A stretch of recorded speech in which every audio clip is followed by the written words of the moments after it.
शिवसेना उद्धव बाळासाहेब ठाकरे या पक्षाच्या वतीने उद्धवजी ठाकरे यांच्या वाढदिवसानिमित्त 19 जुलै रोजी सायंकाळी 5:30 वाजता हुतात्मा स्मृती मंदिरामध्ये शिवसेनेचा भव्य मेळावा आणि भगवा सप्ताह प्रारंभ कार्यक्रम होणार असल्याची माहिती जिल्हाप्रमुख अजय दासरी यांनी श्रमिक पत्रकार संघात झालेल्या पत्रकार परिषदेत दिली। या मेळाव्याविषयी अधिक माहिती देताना संपर्क प्रमुख अनिल कोकिळ काय म्हणाले पाहूया। विधानसभेमध्ये चाचपणी चालू आहे। त्याच्यामध्ये मॅक्झिमम जागा शिवसेना उद्धव बाळासाहेब ठाकरे यांच्या पक्षातर्फे लढवल्या जातील। कारण लोकसभेमध्ये माढा लोकसभा मतदारसंघामध्ये राष्ट्रवादी शरद पवारच्या गटाची जागा हरिजन चांगल्या मताने निवडून आले आणि सोलापूर लोकसभेमध्ये परिणिताई शिंदे काँग्रेसचे विरोधी निवडून आलेले आहेत।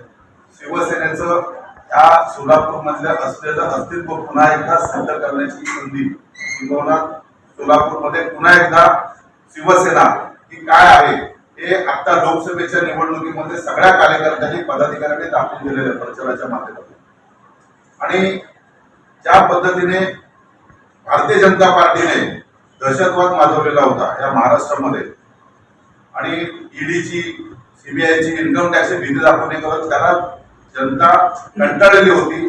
त्या कार्यकर्त्यांनी दाखवून दिले की भाजपा याच्यानंतर या सोलापूरमध्ये चालणार नाही आणि तोच ट्रेंड या विधानसभा इलेक्शनला आणि महानगरपालिकेला संभाव्य मतदारसंघ आम्हाला तर असं वाटतं की सगळे असावेत।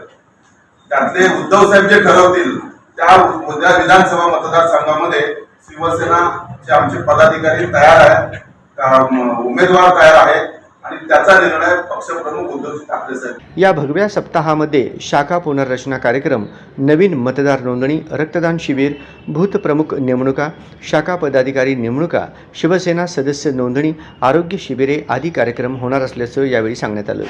या पत्रकार परिषदेला लोकसभा क्षेत्र प्रमुख पुरुषोत्तम बर्डे, उपनेत्या अस्मिता गायकवाड, जिल्हा प्रमुख गणेश वानकर, अमर पाटील, महानगर प्रमुख तथा कामगार सेनेचे प्रदेशाध्यक्ष विष्णू कारंपुरी महाराज, दत्तोपंत वानकर, बाळासाहेब गायकवाड आदी उपस्थित होते।